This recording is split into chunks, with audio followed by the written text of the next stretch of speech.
السلام علیکم عزیز طلبہ، آج کی ویڈیو میں ہم معنی کی اقسام سیکھیں گے۔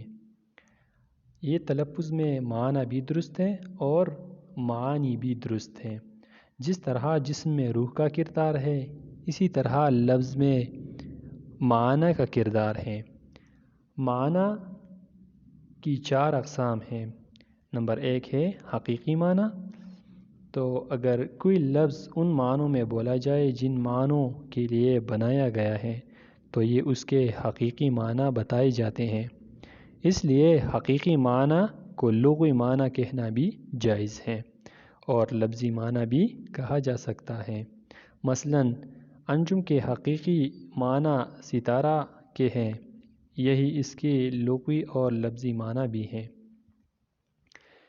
اصطلاحی معنی: انسانی معاشرے میں ہر طبقے کے لوگوں کی اپنی اپنی اصطلاحات ہوتی ہیں۔ مثال کے طور پر لفظ منکر کے معنی ہیں انکار کرنے والا، مگر مذہب کی اصطلاح میں منکر کے معنی ہے خدا کی ذات سے انکار کرنے والا۔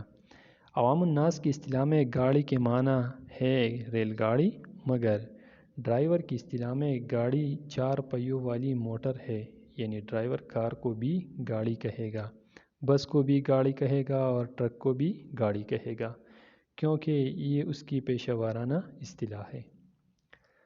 مرادی معنی: کبھی کبھی شاعر اور ادیب بولتے کچھ اور ہے لیکن مراد کچھ اور ہوتی ہے۔ مثال کے طور پر کہتے ہیں کہ چولہا جل رہا ہے، مراد یہ ہوتی ہے کہ آگ جل رہی ہے یا لکڑی جل رہی ہے۔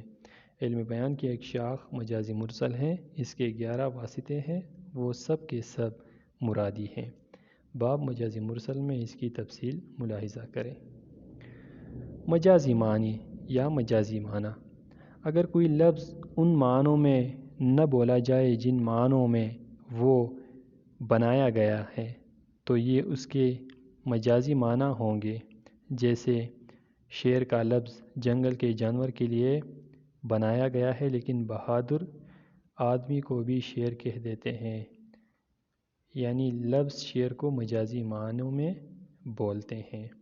امید کرتا ہوں آج کی ویڈیو سے آپ سب نے بھرپور استفادہ حاصل کیا ہوگا۔ اگلی ویڈیو کے لیے اپنے